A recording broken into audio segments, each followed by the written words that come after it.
Welcome back, and this week the countdown is well and truly on. Whilst we've been hard at work rectifying all of our rot issues, we had taken our eye off the bigger picture and hadn't realised we had less than a month until 15 of these beauties would be landing on our doorstep. And as a number of our window openings were just gaping holes and our floors were still held up by props, it was time to get our heads down and get back on track. So whilst Gav turned his attention to the lintels and beams in the smaller front room, I was banished to the living room, where things were a little less straightforward.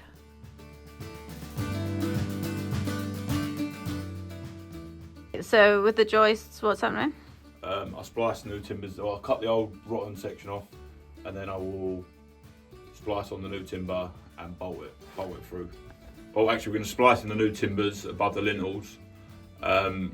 But before we do that, any joists are going to get borax gelled. It's just a treatment for the rot and stuff. So whilst Gav got on with that, I had the challenge of getting into the world's largest pot of paint stripper.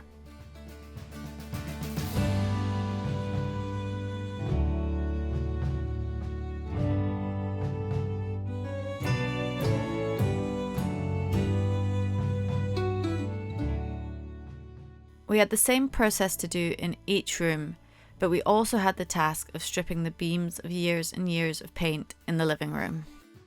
By doing this, we're hoping that the borax gel would be able to soak in and do its job properly.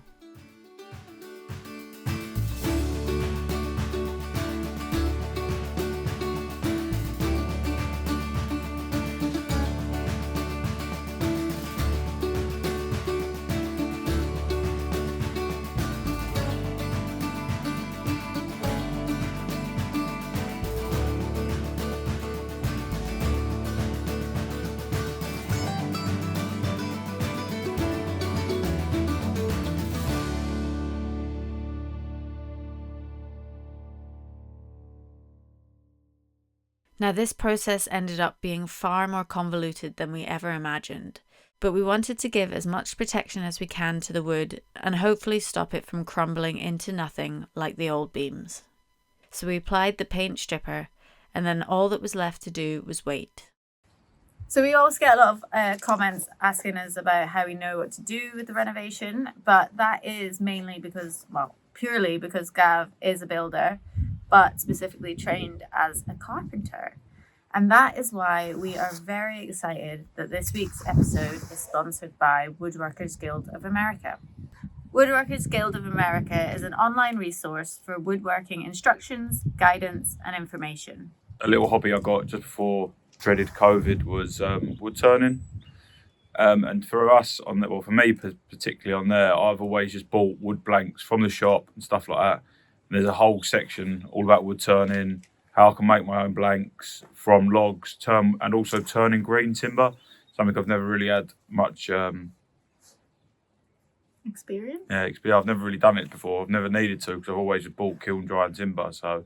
And now we have a lot of trees that have fallen over, so it would be great to. I haven't got to buy any wood really, yeah. Which is ideal for us because we're skint. So it's good because Gav's been looking at stuff for wood turning, which is his hobby, but also we can look at things for the house, and there's all different kind of tutorials and different levels. It's good because Nicole can go on it and she hasn't got to take instruction from me because she doesn't like taking instruction from me. The first 1,000 of you to click the link in the description will get a full year of premium membership to Woodworkers Guild of America for only $1.49.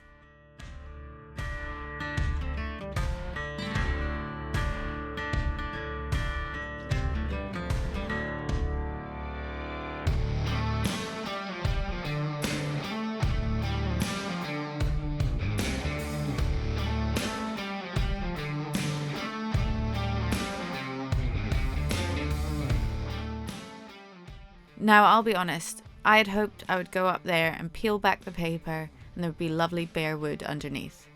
But it wasn't quite as easy as that, and to give the paint stripper its due, there was a lot of layers on those beams.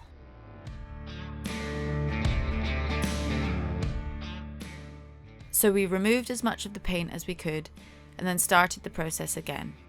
mainly because we realised underneath all the paint was a further layer of varnish, which was why the beams were still looking dark brown. So we set about getting that off too.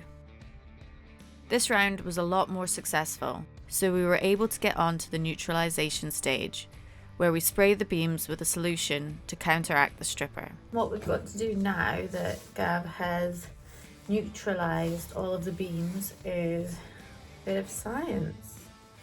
Let's stick these strips onto the beams and then check that it has neutralised it. So I think it has to get to like a 8. And if it's got to an 8, then we're good to go. If not, I think we have to do the whole process again. So hopefully, fingers crossed, we can be done.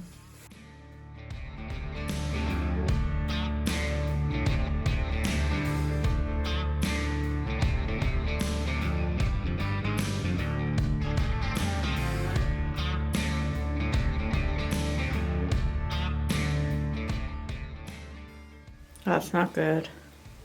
So off we went again for another round of neutralizer and another round of drying time.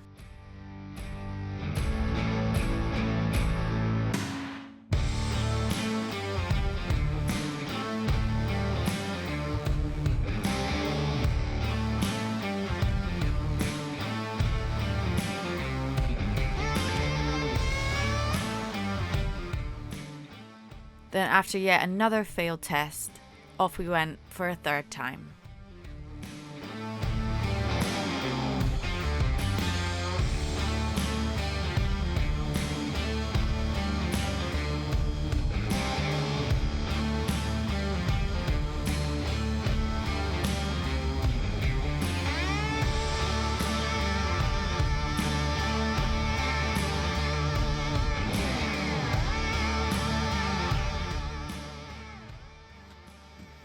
And just wet it. I don't know what I've done with the label. Oh, right there.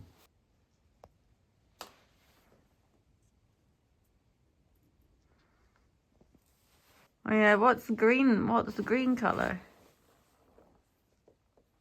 That looks right to What me. number is that? Come down, let me see it. I'd say we're at a 10 at the moment. Do you reckon? Yeah. Honestly, we're not painting them. We're not painting the rafters, so I think we just have to go for it. We can't keep hanging around for this. Sorry guys, we're Are we gonna testing go. any more, or are we just going to go, that's it? Nah, just do it. Yeah. Yeah, I hope for the best. Wenny Benny? I mean, we were gonna slap it on top of the varnish, so I mean... Wenny Benny, boy! Wenny Benny! Next it was time to remove the rotten sections of joists and splice in the new timbers, which would sit into the walls and support the upstairs of the house. With the idea being that once the walls were repaired with lime mortar instead of cement, the beams should be able to outlast us.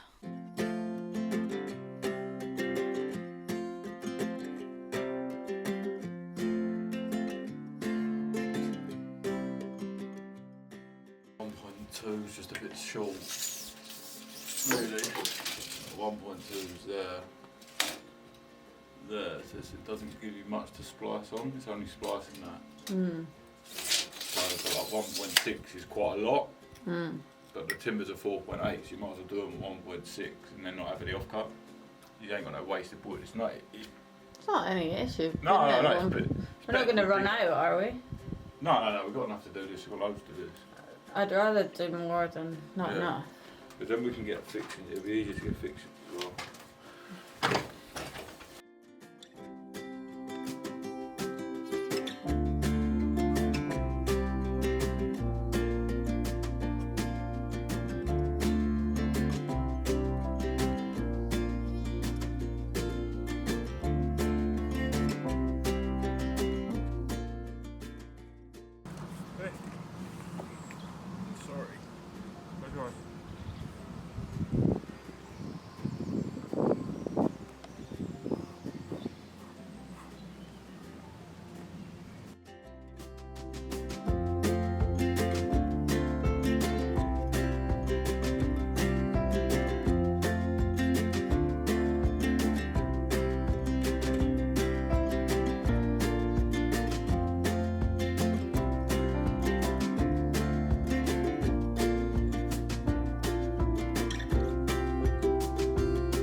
It's just so we can protect the timbers that are still going to be sat into the wall. It will help any future rot and stuff like that by being sat in the wall.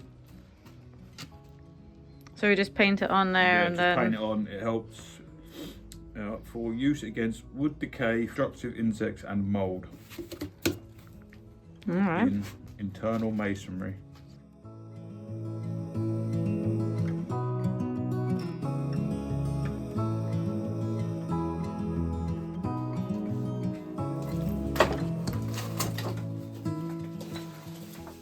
Got a hole in it. What? Got a hole in it. I know. I didn't know that. There's a hole in the bucket. Dear Liza, dear Liza. Oi, oi. What? A hole in my bucket, dear Liza. A hole. Fix it, dear. And there's this. Now this of course is a process you would have seen us do before, but this time we had 3 windows to get through rather than just one.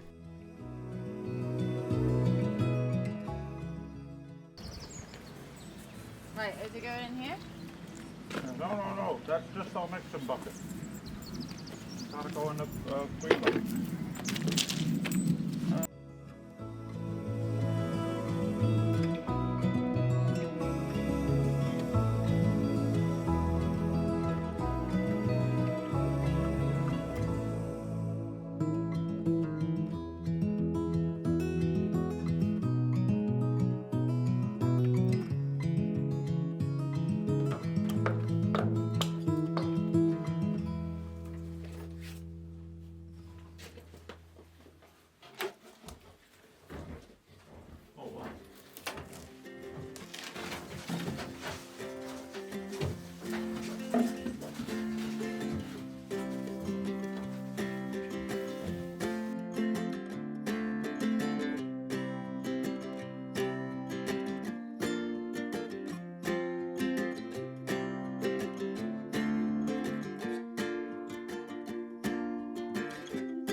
So the cat come up and help. Oh, well done. Well done.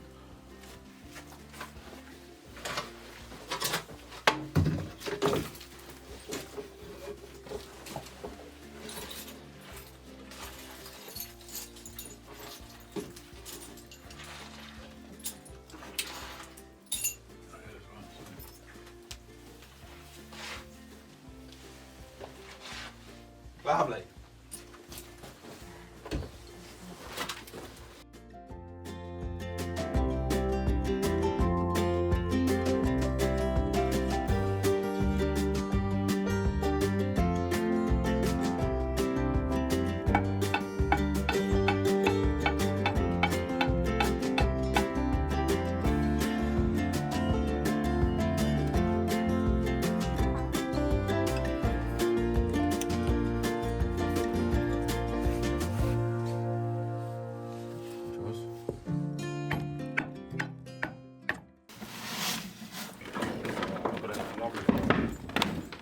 Oh, no.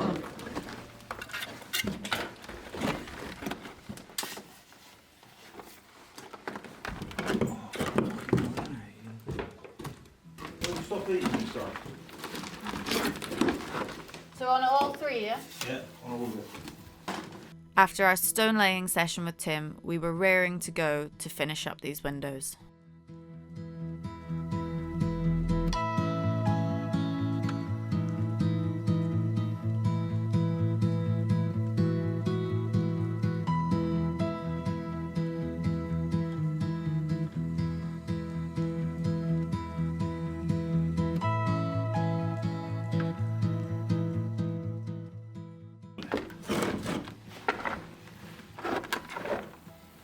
Remember how to done this?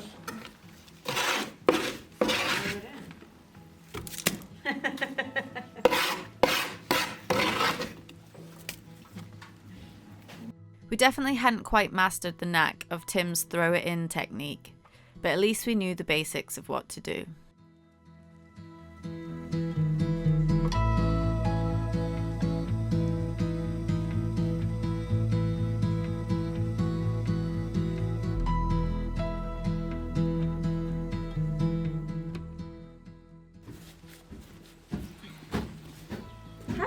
How tight do they need to be together?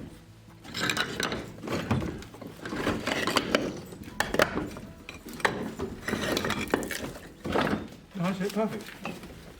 Quite a big jump there. Oh no, it's just a lot. I'm just sharp. I thought it was a lot bigger.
Saren had become a real fan of the floor-level windows in the upstairs of the house, as they gave her a real advantage when it came to her full-time job of securing the perimeter.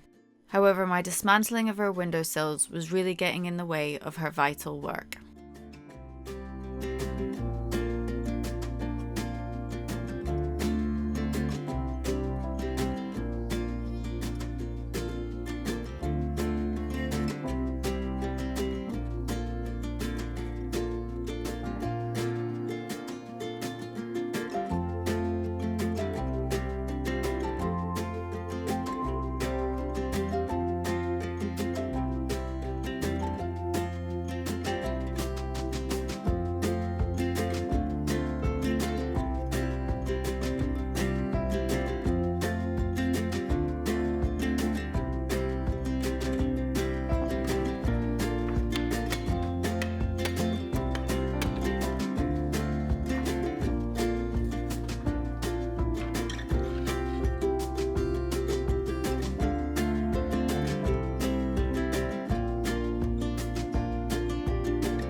It's wild to think that 3 months ago we first uncovered all of these issues, and it's taken us this long to get back on track. But at least we know this house is secure and we are ready for our window delivery.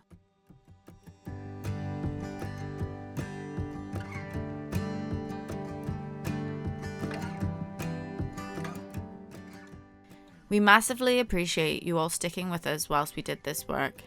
I realise staring at our joists and windowsills might not have been the most thrilling content for the past few episodes, but we've made it through and now it's time to start piecing the house back together.